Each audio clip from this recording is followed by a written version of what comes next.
You're tuned in to the Stingbat Radio Network on FM 101.2 KRPG.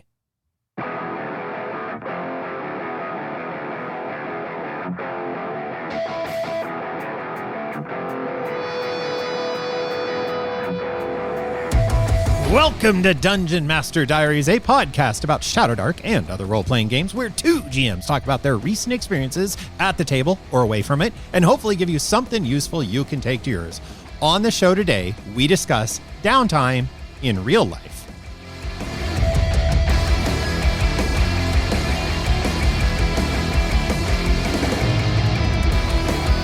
Hello there, sages and adventurers. My name is Jody, and with me, as always, is my good friend and GM colleague, Matt. How are you, sir?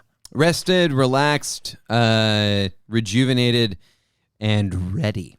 Ooh, that was wonderful alliteration. Nice job, man. Today's episode is focusing on taking some time away from the table, a little time away from the game, and then doing a little game reflection and maybe some self-reflection. So, Matt, take us to the table, won't you?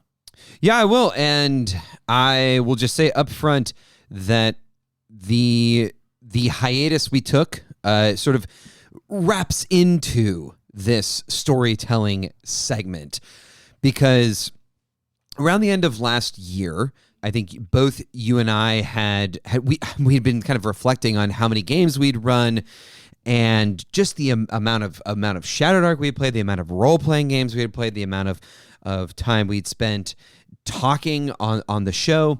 And there was a point late in the year where I think all of that and also some life stuff just caught up to me. And I almost refuse to call this burnout, because I find that is too simplistic of a way of couching it. I wanted desperately to continue running games. I was not burned out on Shadowdark, the system. I was not burned out on my games, regardless of the system. There were larger things afoot, and all of that came kind of crashing down in December. You know, got the holidays, you got the weather, and I was just depressed. I was having a really challenging time getting out of the mire that is just kind of the spiral. And that's, I mean, you know this about me, Jody. This is just a little bit about of my own sort of personality. That is not a great place for old Matty B to be mired in. I like doing things. I like making plans and getting things done. I like trying new things. I like learning new things. And when I'm in that place, and this is probably the darkest of those kinds of places that I've been in recent memory, like there really was nothing for it but to just step away. And that was good. It was really hard. I stepped away from the Discord, certainly the more public facing channels, to kind of take myself offline. And that was hard because I really enjoy interfacing with the Shadowdark community. And I stepped away from the game table. I canceled basically all of my games in January, and I just kind of walked away from everything. And even broader, I excised a lot of different things that I enjoyed doing, or at the very least that complicated my schedule and my life, etc. So the long story short is that I took some IRL downtime, and you and I stepping away from the microphones and, you know, kind of having some time to think through conversations that we had about how I was feeling, and we can get into this. Specifically about us playing together, and like me playing in your game and stuff like that. That I think that was all at the end of that process was very beneficial for you and I as friends, for you and I as gaming buddies, as co-hosts of this show. And I just think that a lot of the excitement that I'm feeling, like looking forward from here, is based on taking some IRL downtime, even when it was like the last thing I wanted to do, step away from the game table. All right, let's gather around the fire. Matt, thank you for your kind of candid and heartfelt, just really off the cuff sharing it how it was. And that was the experience. It was kind of a strange time through the holidays and New Year's and bumpy at times. And as you said, I think both of us on the other side of this have done some reflection both on ourselves and, as I mentioned at the top, right off the top, about the game and how our games are benefit or harmed potentially by some things that were going on or weren't going on. One of the things you talked about was that excitement and it wasn't burnout with the game, but I think it's fair to say you were burned out. Yeah. Just not with the game. And I guess I'll contextualize that more as we often try to do. When people in the hobby say like, oh, I'm burned out, it's like, I've been hobbying too much and I need to just go play video games for 10 hours or I need to just watch movies or go touch grass is one that I'm increasingly trying to force myself to do. And it is good for you, and that was not your burnout. Your burnout, as you said, was you wanted to play even more. And I guess I wonder now on this side of it, was there also an amount of wanting to play more to avoid dealing with reality? Oh, for sure. 100%. I mean, and again, I don't want to make this super personal because then it's a little bit too self-indulgent, but I do think it's reasonable to talk about because like ultimately these games that we're playing are like highly social and require, especially us as GMs, to give a lot of ourselves and in various ways. So, yes, the crux of the gaming problem was mostly around scheduling, but it was also just me feeling sort of fatalistic about losing a group. It was me sort of looking into the distance and knowing that inevitably no group will be the same forever. And I could see down the road that things were changing, that either players were going to be stepping away for some amount of time, that our schedules were going to have to change. And in terms of the gaming stuff, the reason that I wanted to do more, to schedule more, to fill my time, and was frustrated that I had all these other responsibilities that were getting in the way of me playing, these amazing role-playing games that I wanted to play. The reason for that was because, broadly speaking, again, not to get into the nitty-gritty, but like it was largely because I knew that there was this thing that I have been enjoying and had cultivated was in some way I felt sunsetting. And it took me a long time to get from this thing is going away forever and that fatalism and my D&D group is gone right. and it's never coming back, to reframing that as an opportunity, of course, which, kind of sounds lame, but that is really what it was. It was an opportunity to reconfigure and realign the group with the kinds of stuff that I was interested in doing. And I think that's a really healthy reframing. And it does sound very self-help and like, hey, thanks, Tony Robbins, is like, this negative things happen, but what's the opportunity there? Like, right. Shut up. And I'm always, my dad is so frustratingly good at like having little pithy one-liners for when you're like really going through the mud. And one of his pithy one-liners are feelings are full stop. And you were going through a thing where you had to go, my feelings are, so right. that you could get to going, okay, I've acknowledged my feelings. Now I can look at what are the opportunities here. And I also don't want to make light of this. We are transitioning our longtime teacher Dolmanwood group. It is in a phase of transition because that's real life and that's what people do and that's what happens. However, you've been running for this group going on It's almost 5 years. Almost 5 years. And it's been a stable group for 5 years.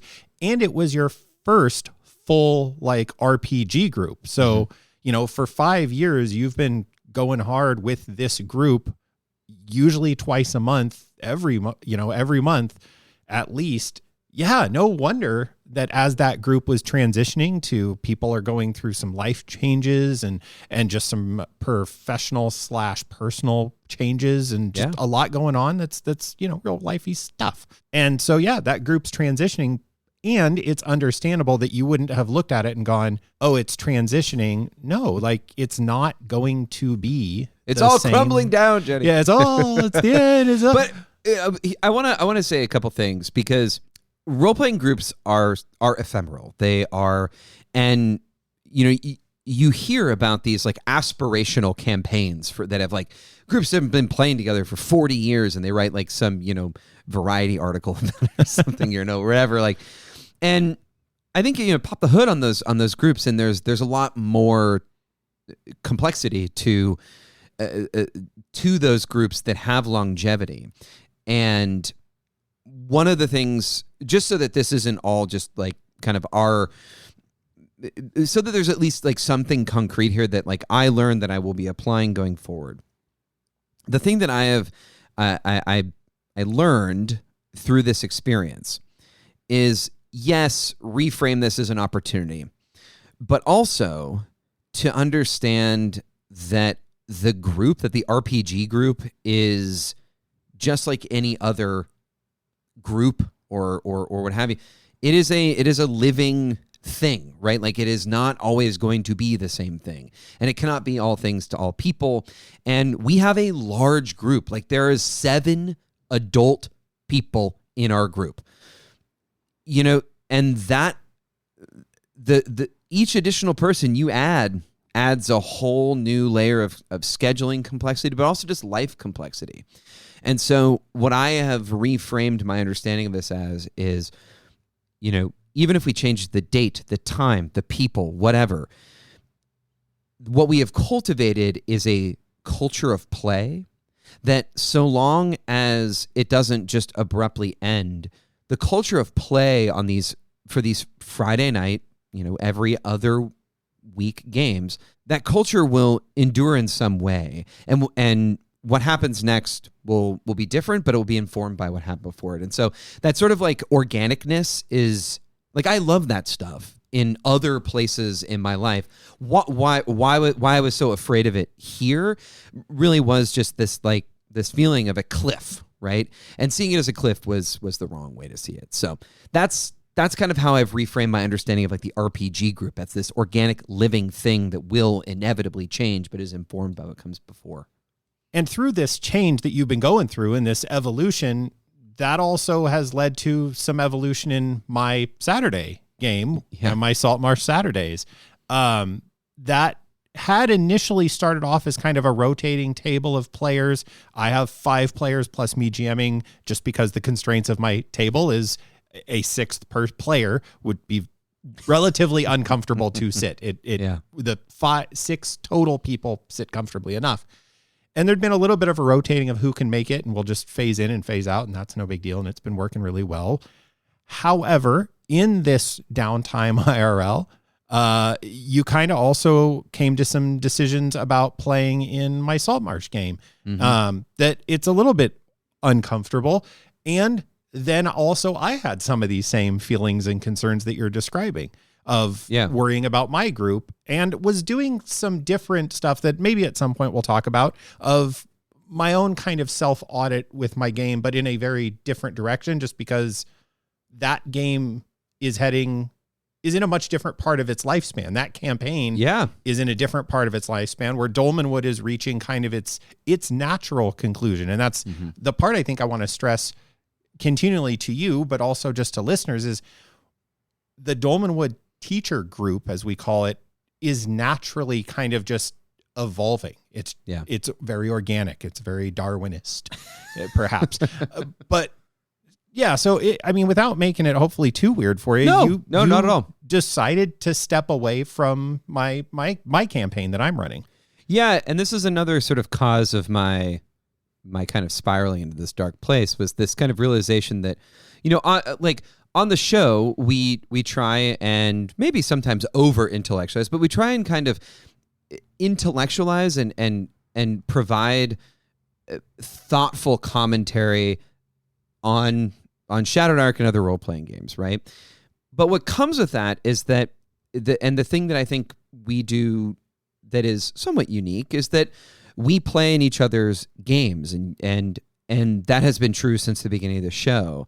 But throughout the show and throughout our conversations, what I started to realize was that, like, I started to have this internal struggle of as I learned more about your thought processes and how you ran the game, I found myself like not being as interested in playing, not because I didn't think I would have fun or I didn't think I could have fun, but literally because I felt like it was almost like I knew too much. Like I saw behind the screen in a way that none of your other players necessarily do. Like, we have conversations both on with microphones and not. And so throughout those conversations and throughout our analysis of each other's games, I just realized, like, I don't know that I'm a good player for your game. Like, I think that I can't turn off the part of my brain that is going to apply the things we talk about here in the game and make me feel a little bit frustrated when maybe you ask for a role that I wouldn't ask for. And I just kept feeling this like duality of wanting to be at the table, but also feeling like at this moment in time, I wasn't really capable of doing that in a way that would be constructive and a way that wouldn't, even if it wasn't perceived this way at the table by anybody, I would feel like I was a detriment to the group. And that all stemmed from feeling like, maybe this isn't the game I want to play in. Maybe this isn't the style that I'm looking for. And that's like a really hard conversation to have with your friend. And it's a really hard conversation to have, especially just given the nature of the show. But one of the things that I think is good about having this conversation is that inevitably, I think it will maybe change. Like there will almost certainly become a time where I do want to return to your table when whatever I need to work out and need to do and need to discover or whatever has kind of run its course. Yeah, and I think that's healthy. Again, like there's an amount of this evolution that I and maybe rose-colored lenses on it a little bit, but I think this is just healthy evolution, that the things I want as a player are very different than what I want as a GM. And the things I want from when I'm, prepping a session of my own home campaign versus a one-shot or something, I imagine those would be very different. I have never run a convention game, but I have run, store one-shots and things, and those expectations are just different. It just feels different. And coming to understandings about both yourself as, especially when we're GMing, there is an inevitability of putting so much of yourself into the game. Right. That it's hard to separate yourself from that intensity. And I felt like that's kind of what was going on in terms of your play at my game, that you wanted to be more involved in the creative process than I was presenting or allowing as a GM. And again, because you're seeing behind the screen, you're right. Seeing behind the curtain, where my yeah, that's cool versus no, I'm going to figure out a way to work around that with a player is that is frankly me going, no, we're not doing that, and that those constraints, if they're unappealing, which they were, I think it's great to go, hey, like this isn't working for me. Yeah. All right. And I'll say here, I've told you many times, but I do want to say it on the show, you are always welcome. There was no hard feelings on my part. Right. I would be thrilled to have you back. And when you feel like you're excited to come back, I will tell you yet again, there is a quest that a couple PCs are very dedicated to going on with your Dwarven Wizard. So at some point, dude's going to have to make a cameo when the party heads south. So far, I've kept him going east and west mostly, and some interest north. But eventually, if they turn south, you're going to get hey, Matt, you got to dust off Ungard and get him back in there with his wand, because I think him. That will probably be a natural way to resolve my feelings. I do want to add to this, because there's some additional stuff here that I think is important or could be useful as context. That for me, the thing that I like as a player is an opportunity to be a GM in many ways. Like, this is why I would imagine I would like to be a player in like Blades in the Dark or a game that offers opportunities to players within the confines of the rules and mechanics of the game to grab the story by the horns and just take it wherever they want it to go. And I think I described this to you as like, I like, as a player, I like the game to be almost like a writer's room where people are pitching ideas back and forth. And I've never been in a writer's room, so this is just all sort of fantasy. But you have seen 30 Rock, and that's close enough. But this idea that there's almost an egalitarian nature to storytelling, and world building, etc. You know, that I don't know that we have, and my realization was I don't think we have very many players in our groups that necessarily enjoy doing that. Like there isn't. I don't have a lot of comrades in and people, and so that is a very disruptive player to have at the table when no one else wants to do that. I can't play the way that I want to play, and really not even want. I will generally just naturally kind of fade into that, even unbeknownst to me. I just become that player at the table where I have ideas, I have thoughts. And it's just hard for me to turn off the GM part of my brain. And then when those thoughts and ideas have nowhere to go, or it just creates a sort of a friction that isn't healthy for the table culture. Speaking of table culture, and this is a little bit of RPG culture, I want to zoom out from us for a minute. There's those forever GM sad memes. Yeah.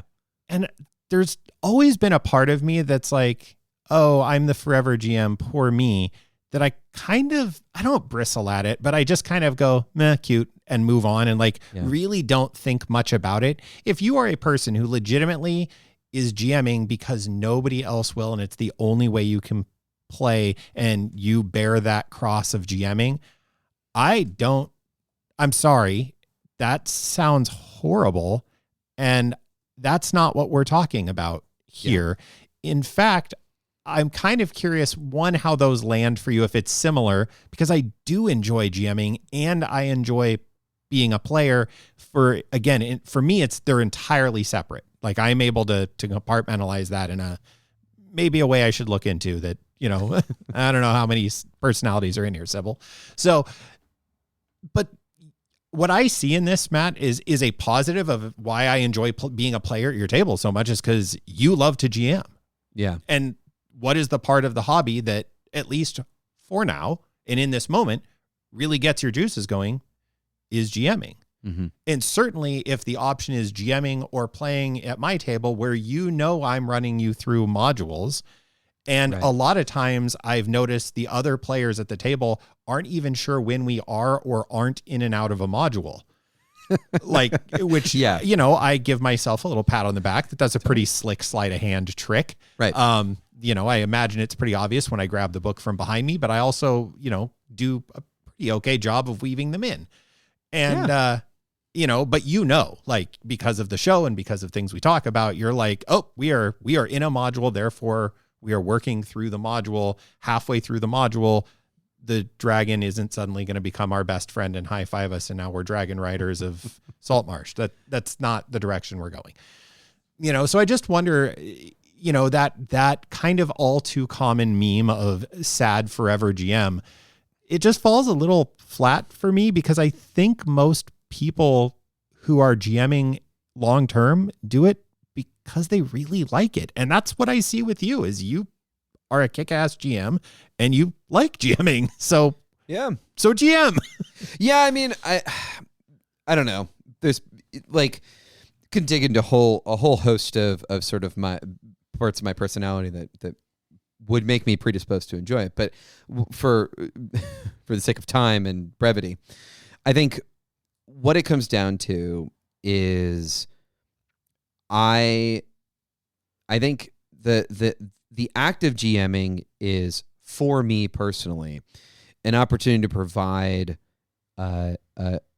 it's a service, right? I mean, and I think a lot of people who enjoy GMing enjoy providing a service for people, and like, you know, I have a lot of parts of my personality that like I want to be useful. I want to do things. I want to help. I want to be useful. I want to do things for people, and then I have this other thing where it's just like I just want to constantly come up with new ideas, learn, etc.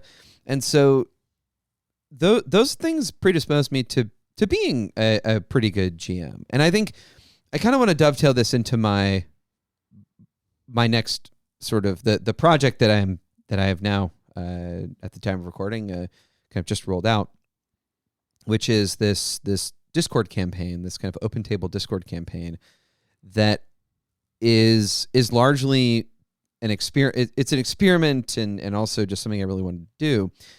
What I realized during this downtime audit was that there was this void of emergent gameplay in terms of Shadowdark that I hadn't ever really experienced. Like I haven't really done, speaking of the writer's room, the collaborative nature of whatever, I haven't really ever done like a fully emergent campaign before. And so I don't know, you run modules and have a world and have a very sort of pretty solid understanding of like what's going on in the world. And I think what I did was I was just like, well, what is sort of the opposite of that?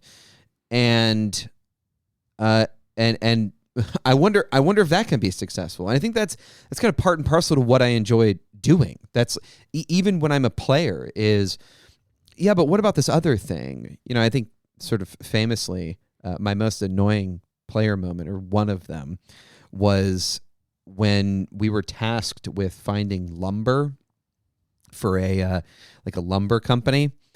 And my first idea was just to start a lumber company.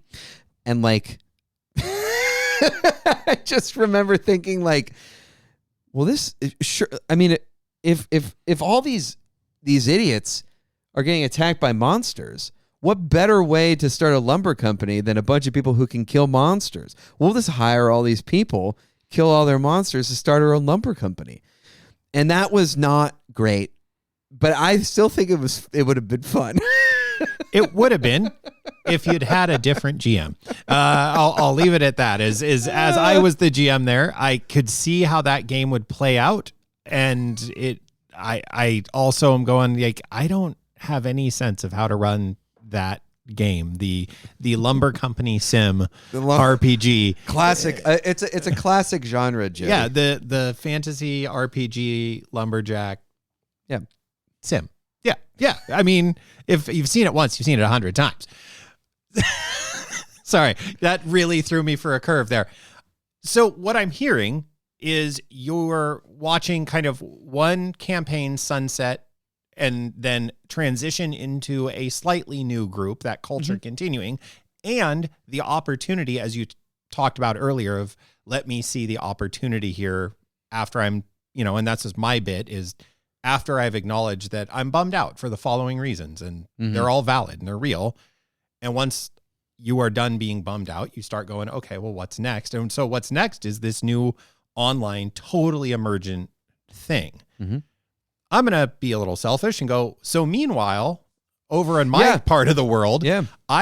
We're just about to hit 20 sessions, which I feel like is a pretty good little landmark in my Saltmarsh Saturdays. And the number is a little loosey-goosey because there was a whole lot of onboarding sessions that aren't counted. So there was 9, 10, 11 sessions that just were, but they don't really exist, I guess, because I didn't take very good notes then.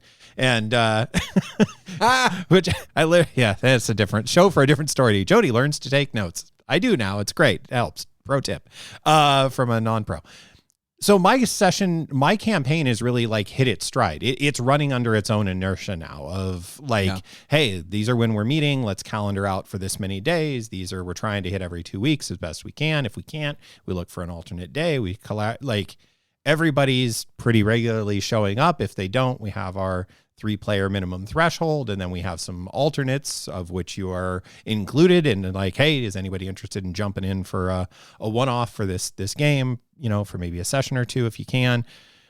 It's really in that flow. Now, during this downtime, I was kind of my own accord doing a self-audit of my game, but I was auditing my game in a sense of, okay, this game is hitting its stride. What am I, to use your phrasing as the GM, what am I providing? What am I giving to my players? What are they wanting?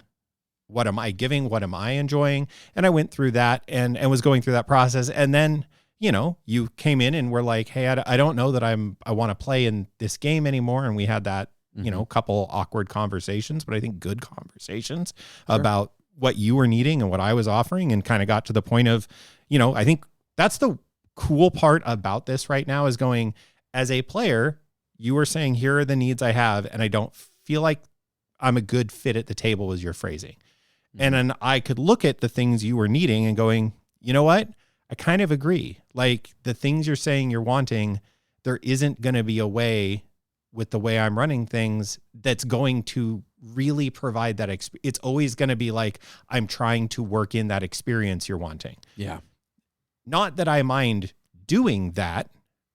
However, that's just going to be the reality of it. And you, I think, kindly said that I'm going to step away for a little bit and I'll come back. And I was like, cool, that sounds awesome, man. Welcome anytime. Please do. I think that's healthy. I don't know that there's a better way to have that very awkward conversation. Often we see online people be like, oh, just talk to them. I'm like, yeah, this is your friend. And you're going to be not for you and I, but I see these ones where it's hey, you're a table hog and nobody else has fun when you're there. This is wildly not the case for Matt as the player. I'm I don't know how I would go tell any of my players hey, dude, you make everybody sad.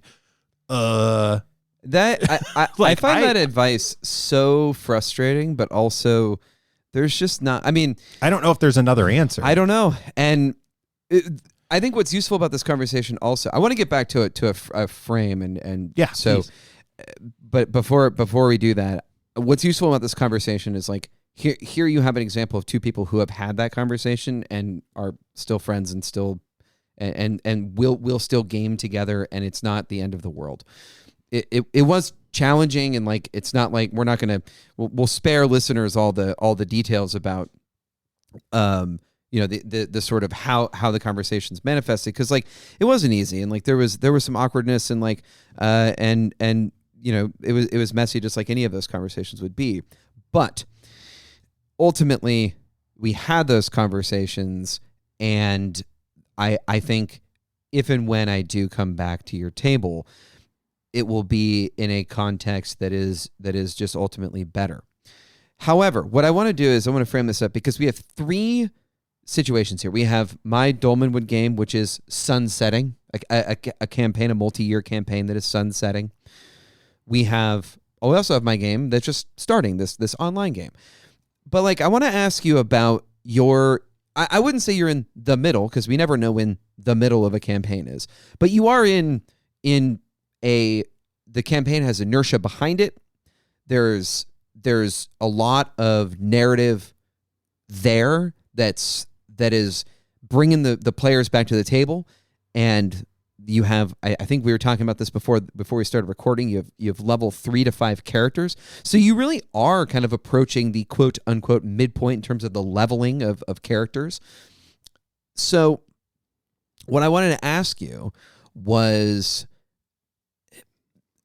what about that do you think is different? Like, what is different in terms of like doing an audit of your game in the middle rather than trying to do something like that at the beginning or the end? Because if you audit your game in the middle and you find something out that you need to change or whatever, like, it can sometimes feel like you're trapped. Mm-hmm. So talk to me about like, how are you going to change anything? What if anything do you feel like would be useful in terms of what you got out of it, and how does it relate to that sort of the dealing with the inertia, which is both good and bad? Amen.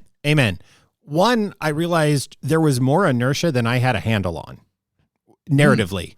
I started going through my newly found notes and looking at like quest threads that I had created and quest threads that people had expressed interest in, and looking at the map and where those quest threads might take them. And I got overwhelmed, and I'm the one who's in charge of all that stuff. So I, way out of my comfort zone, made a freaking spreadsheet of quests and players. So one of the fun things that is new to me is this campaign features stables of characters. Most players have... It's amazing. Most players have at least 2, if not 3 or 4. In fact, we have one player. He is our 5th level ranger and is doing very, very well for himself. I have to go check the spreadsheet to see if he has another character. God forbid something should happen to Silas, our elven ranger. It would be a dark day for that player. I hope he finds somebody new to love. Nope. So I made a spreadsheet and I shared it with all of the players and had all of their characters listed, where their current location in the campaign setting is, and then a drop-down menu of quest option 1 and quest option 2 of what are the quests this character would like to be pursuing. And then there was a secondary page that had there were little pithy names for all the quests, and it took you, much like a video game, to the quest page of like, here's all the quest threads. Some are very silly, and some are, probably not something you should go take on right now, which is kind of one of the funny main threads that's going, is they've found where a dragon is, and it seems to be relatively content at the moment. And they're going, that seems like a problem for future us that should get ready to deal with it. So that's what they're doing. They're looking for weapons. So that was step 1, was going, get a sense of the inertia. So I can handle like, what are the threads? As a GM who likes to run lots of different modules, I'm constantly reading through them, and I'll just drop hints and clues all the time about different modules. And if they grab them, dope. And if you don't, great. And I can loop it back or whatever. The next thing I did is I took all of my players, and one by one, I sent everybody an email. And the email was, hey, here is something I really enjoy about you as a player that was not, this takes a little bit of a form letter, which is sad, but it was genuinely heartfelt. Of any of these people, I can go, hey, this is what you bring to the table that I think's awesome. And as the GM, I really appreciate when you do this. Please keep doing it. And I did that to go, and so as the GM, with you as a player at my table, what would you like me to offer? Yeah. Right? Not fishing for compliments at all, but what do you want to see from the game? What's working well? What's not working well? And had some lovely back and forths about what their characters wanted, what they were enjoying, what they were not enjoying, and those sorts of things. And then that was one set of things I did. On the other hand, in terms of this campaign that has its own inertia and what am I doing, I know, and I even mentioned this at our end of year wrap up, of I'm always looking at the next thing in my own way. It's different. You and I have similar, like I always look at the next thing, and they manifest like in ways that they almost don't look like the same thing, I think, to an outsider. I think, I think they would look very different. Yeah, I don't know that they're identifiable that way, but the reality is they're that way. And what I found that I was doing in my game that I was wanting more of, what was I enjoying? And that's really what I went with was, so I've got this campaign, it's got inertia. How do I prevent not burnout, but starting to get that itch for the next thing is what's making me happy and makes my players happy. And really spent some time digging away at that and looking at it and thinking about which sessions, now that I've had, 15 or so sessions behind me, what sessions were bangers and what sessions were like, it's fine. And going, was there any commonality in the sessions that really, really were just yes. And it turned out there was a kind of obvious one, was combat. Like, I'm able to create rolling combat scenes that go on through multiple phases, not necessarily like, Akira style of we beat up the guy and then he evolves into the guy and then he evolves into the guy and then he explodes in a nuclear explosion. Not kind of that thing, but more we show up and we're investigating and there's little monsters and then you fight through the little monsters and then you get to the big monster. And now that you're beat up, you got to fight your way out. And then there's more little monsters and like something like that. Or we've been in the caves for a while and eventually we have to fight our exit. And then it's going to take multiple rooms of dungeon crawling.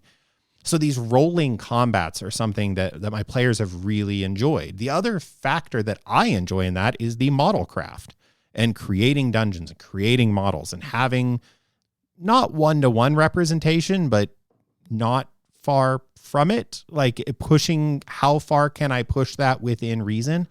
And it's funny because one of the things that started this whole process was looking back on a really long combat session. I mean, it was a fully 3 hours of combat, which in Shadow Dark seems bananas, but it was the party fighting their way through an orc-held dungeon and they were fighting their way out.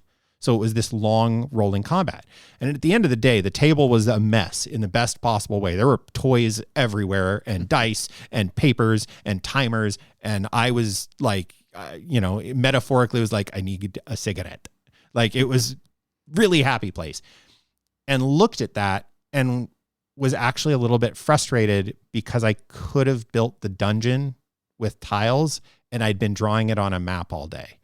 And I was so bummed, weirdly, that I had drawn the map and I hadn't taken the time to build the dungeon with tiles because I could have done it. And I know exactly how to do it. And I wouldn't have had to build the whole dungeon. And I was just like, that's it. I'm not doing that again. I'm just not doing it. And part of my, I'm not doing that anymore unless I absolutely positively have to, was the realization that I would have enjoyed it more and it would have been a better spectacle, not necessarily a more fun session, but it would have been a better spectacle for my players. Yeah. And that was kind of where I was at. And then, to bring the threads back together, I had a player telling me like, hey, this isn't really working for me right now. And I'm needing something different and I'm going to step away. And that was a really interesting dichotomy of I'm getting feedback from my other players and I'm looking at my own process and where do I find joy? And then I have a player who's saying like, I need to step away. And I mean, inevitably in that crossroads, I had to sit down and go, well, where am I with things and how am I feeling about things? So I can tell where my compass is and I'm not just in the throe of the process. Cause there is, as I'm sure most listeners, there is the, when you're really in it and that right to take it all the way back to the top of your like, so you've got this campaign with a momentum and like, you're going to audit and change things. And thankfully our player group, cause we do share a lot of these folks between various games. We have made a bunch of rules changes coming out of the break of we handle luck tokens entirely different now. We just do it different. We are using rules as written Shadow Dark Initiative now, and it's been great. Those were not things we were doing before. In fact, my long ago posted house rules and zine for my campaign is kind of wildly out of date at this point, frankly. So we made those changes and kind of came back and just was a matter of like, where is my compass now that I'm out of the week to week reading modules, building models, painting, thinking about how is this story going to play. Before we started recording, I was telling you about like, oh yeah, they punched into the like CD underground and hive net or a gang network under the city. And oh my God, I didn't realize how complicated that was going to be. And so the next 2 weeks is me like really dialing in how organized crime works in my city. You've got factions upon factions upon factions. You had factions before, now you get even more. Yeah, now I have like vertical factions. Yeah, There's like there was the surface level, now there's the it was there that came up, which was super cool, like in my last session. But that's a discussion for another day. Well, I don't know if any of that's respondable. No, it totally is. It totally is. Sorry, so I'm going to step down and take a breath. Well, what I want to do is I want to hone in on something, which is that like a lot of people are hesitant to change rules.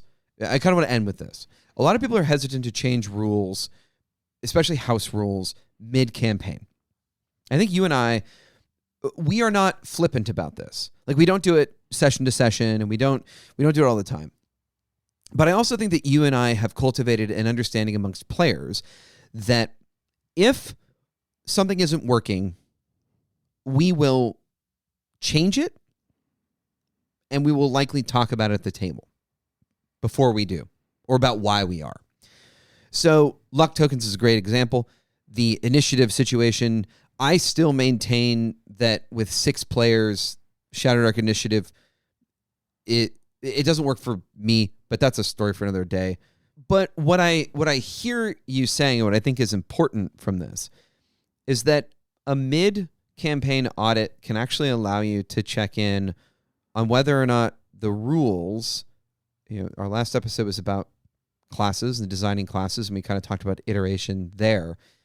This is all an iterative process, and I do think that like people they'll listen to our house rules episode. Maybe if they find the show, now they'll listen to our house rules episode, and there's a part of me that worries like, oh man, do we need to like go back and read? Like yeah. Well, but I want to talk about this because to me, the show actually serves as an archive of us doing these kinds of downtime check-ins and audits. And my philosophy about Shadowdark has changed a lot. And that comes from people in the community voicing their opinions about various things either we've talked about on the show or that have come up, in other places on the Discord, etc. But it also just comes from experience. And one of the things that came out of the last episode that I thought was great was a conversation about, playing Shadowdark rules as written before you change it or changing it. And like ultimately what I thought, and I think you posted this and a couple other people chimed in about it, is that, you got to break stuff to figure out, what, whether that means play the game rules as written and then break it, or break it and then it's like, right. At some point you're going to break the game if you really are interested in tinkering with it in a meaningful way, which I think we are. I know we are, and a lot of listeners are, and a lot of folks in the community are. I think also fair to say, Kelsey being one of those folks who encourages tinkering with it. Like, but it's a designer who goes like, please mess with this. But what I think is interesting, what ties back into this episode, is that I think the system is one thing. The entire game is another thing. Yeah. Right. And whether it's changing players like we're doing for our now nominally teacher game, right? Like the game is slowly moving away from being mostly or majority teachers, and soon it will not be majority teachers. Whether it's changing players, changing house rules, or changing, a sort of table culture organically. I think what I have learned, and this is a takeaway that I will reiterate in moments after we hear from a sponsor. The thing that I have learned is that iteration, learning, and making changes is important, necessary, and also can break things. But ultimately, the thing that I appreciate about Shadow Dark as a system is that you have to push pretty hard to break it, but also that it has allowed us to, I don't know, build, like we've built something around the system that shares a similar ethos. We've built groups that can try new things. Like we use the ethos of the game not just to create house rules and homebrew, but also to, like, as the ethos of our groups of, like, let's try some things. Maybe a player, let's have Matt try and play in Jody's game. Oh, it didn't work. That's fine. And maybe it will in the future.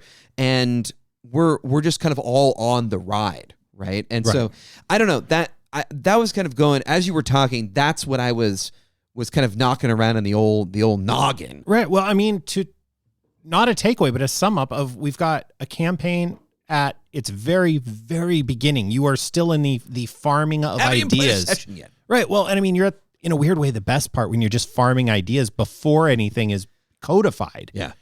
I'm in the place of things are codified and they're rolling. And then we've got our longest standing group that is transitioning, and, you know, sunsetting feels overstated. It is, I like transitioning, you know, and I'm all of that also is in service of, if you have listened to this show for any amount of time, you know, Matt and I are always critical of one true wayism. And I think that's the beauty of what you're describing. Much like, if I butcher the name here, apologies, much like kintsugi, the Japanese art of taking broken things and mending them with gold, right? That you have the pieces, and then the pieces come back together better than before in their broken state, and their broken state reveals the beauty that could only happen, you know, through that process. You know, that's the no one true way-ism, right? Yeah. Is the, no, if we're willing to look at all the ways and all the possibilities and see the ugly work of iteration as a means to achieve a greater goal, or maybe never achieve any goal at all other than the goal of iteration. Let's take a break, hear from a sponsor, and wrap this thing up. This episode is brought to you by Magic Mouth, Jody. Magic Mouth audiobooks. I wish I had a Magic Mouth, because reading with your eyes is for scholars and suckers. Let's face it, between dungeon delving, torch juggling, and fending off swarms of knife-wielding goblins, who has time to read anymore? That's where Magic Mouth audiobooks comes in. Just slap a rune-inscribed gem on your temple and let the disembodied voice do the reading for you.